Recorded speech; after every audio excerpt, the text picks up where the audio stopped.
Bonjour et bienvenue dans cette vidéo de démonstration de la technologie BK Fusion. Je suis Dr Naufel El Arar, je suis Medical Advisor au sein de la société Promamec et je suis responsable du développement et de la promotion de la gamme BK Medical. Donc la vidéo d'aujourd'hui va être divisée en deux parties.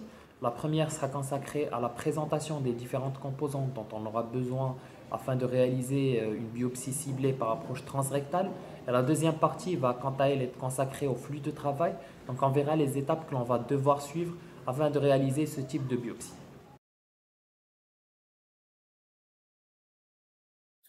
Alors, afin de réaliser des biopsies par technologie de fusion en utilisant l'approche transrectale, on aura besoin de quelques composantes. Bien sûr, on aura besoin d'un système d'échographie qui va gérer la technologie fusion. Là, on va utiliser le BK5000 et il faut savoir que même le BK3000 fonctionne parfaitement avec la technologie de fusion. On aura besoin d'une sonde endocavitaire. Pour cette démonstration, on va utiliser la sonde triplan qui va donc nous permettre d'avoir une acquisition des images sur trois plans, le plan transversal, sagittal et endfire. Et cette sonde, comme vous pouvez le voir là, est connectée à un capteur. Ce capteur-là est relié à cette box de contrôle. Cette box de contrôle, quant à elle, est reliée bien sûr à ce tracker électromagnétique. Et il faut savoir que ce tracker électromagnétique joue un rôle très très important quand il s'agit de l'approche transrectale. Pourquoi? Parce qu'il va permettre à l'échographe d'avoir la position exacte de la sonde endorectale et donc avoir un guidage qui est parfait. Alors là, on arrive à la deuxième partie de notre vidéo de démonstration et je vais vous montrer en fait les étapes par lesquelles on va devoir passer afin de réaliser une biopsie ciblée par approche transrectale. Donc dès qu'on ouvre en fait notre échographe, on a cette image-là. On va cliquer en fait sur fusion en bas à droite et on va aller sur vue avancée. Donc là, on a deux onglets, vue avancée et vue simple. On clique sur vue avancée et on va cliquer en bas sur importer. Donc, je vais mettre ma clé USB sur mon échographe et je vais naviguer pour atteindre le dossier là où j'ai mis mes contours IRM et je sélectionne, je clique sur tout importer et là on voit très bien que la tâche est en train d'être faite par notre échographe. On pourrait même suivre l'évolution de cette tâche. Voilà, donc 6 séries ont été importées avec succès. On a notre message, c'est bon. Donc je reviens sur vue simple. Voilà, donc on démarre la procédure et on choisit l'approche transrectale. Il faut savoir en fait que si on a les deux licences transrectale et transpérinéale, on va avoir le choix ici de choisir, donc la possibilité de choisir soit transrectale, soit transpérinéale. Là, je vais mettre le nom de mon patient. Moi, je suis en train d'utiliser en fait un simulateur. Donc, dès que je clique sur le nom de mon patient, je vois que les données sont remplies automatiquement et je démarre la procédure. Donc là, voilà, c'est tout rapide. On a l'apparition des contours IRM sur notre image échographique et il va falloir maintenant passer à la fusion tant qu'on a bien fini la première étape qui est l'importation des données. Donc, je prends ma sonde endorectale et il faut savoir en fait que la distance qu'on devrait avoir entre la sonde endorectale et le tracker électromagnétique ne doit pas dépasser 60 cm et ne doit pas être en dessous de 20 cm. Donc c'est on va dire le créneau parfait pour avoir une localisation parfaite de la sonde.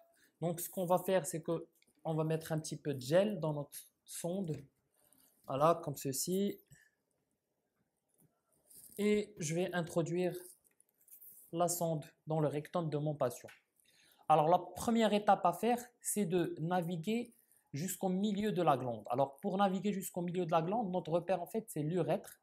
Donc en vue sagittale, voilà, on est là sur l'urètre. Donc moi ce que je vais faire, c'est que je vais essayer d'avoir l'image parfaite. Voilà, donc là on est sur l'urètre. Et je vais cliquer là sur verrouiller la fusion. Je verrouille ma fusion comme ça. Et maintenant, je vais pouvoir en fait rectifier et aligner les deux images, donc les contours IRM avec l'image échographique. Pour ceci, on a deux possibilités. Soit déplacer donc le cadre en utilisant le premier bouton et on déplace le cadre. enfin les contours, soit on a la possibilité de de faire une rotation de ces contours avec le deuxième bouton qui est juste en bas. Voilà, donc moi mon but en fait c'est de aligner les deux images. Voilà, et je vais faire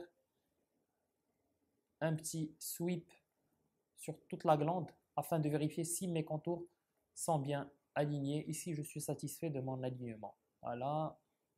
Donc là, sur la vue sagittale, on est bien. Et puis, il n'y a pas de mal aussi de vérifier dans la vue transversale. Chose que je vais faire tout de suite. Voilà. Donc, je pars sur la vue transversale et je vais vérifier en fait si mes contours sont bien alignés, si je suis satisfait avec mon alignement. Voilà, c'est fait, je suis bien aligné. Donc ce que je vais faire, c'est que je vais cliquer sur suivant. Donc on a en fait 3 cadrans et on a validé le premier. On va passer maintenant à la biopsie. Donc moi je vais utiliser en fait des aiguilles virtuelles. Voilà, donc je vais passer sur la vue sagittale. Là on voit notre lésion et il suffit en fait de mettre la lésion juste en face de la ligne de biopsie, donc la ligne de guidage, et je fais mes biopsies. En fait, il est recommandé de prendre entre 3 à 4 lésions, 3 à 4 carottes par lésion. Voilà, donc je vais essayer de prendre un petit peu partout de la glande, de la lésion. Voilà, et je vais chercher ma deuxième lésion. Voilà, elle est là. Donc la deuxième lésion aussi, on a la possibilité en fait de la biopsier en utilisant cette même vue sagittale. Donc, je vais prendre aussi là 3 à 4 échantillons. Donc là, j'en ai pris 3. J'en prends un quatrième. Voilà, c'est fait. Et je clique sur suivant. Donc, on a validé le deuxième cadran. Et maintenant, le troisième cadran, c'est le cadran qui va en fait nous permettre d'afficher le rapport. Donc, je clique sur rapport d'affichage. Voilà. Et on voit très bien que là, la génération du rapport est en train d'être faite. Voilà, donc moi je vais cliquer en fait sur le modèle de biopsie généré par BK et on a notre rapport avec bien sûr les lésions, leur localisation et là on a pris exactement nos carottes. On voit très bien là la première lésion, on voit la deuxième lésion, c'est numéroté, c'est bien rangé. Voilà, et on a notre démonstration en 3D, donc notre rendu 3D. Et là, on a les vues durant lesquelles on avait pris nos carottes. Là, il faut mentionner en fait qu'en bas du rapport, on a la possibilité de remplir ce tableau au cas où on a envoyé nos échantillons, nos carottes à l'anapath et on a nos résultats. On pourrait même ajouter l'emplacement, le Gleason score, l'échantillon. Donc, on va pouvoir rajouter la longueur de cet échantillon, la longueur du cancer en centimètres et bien sûr calculer la longueur du cancer sur la longueur de l'échantillon et enfin mentionner si on a une invasion périnéale ou non.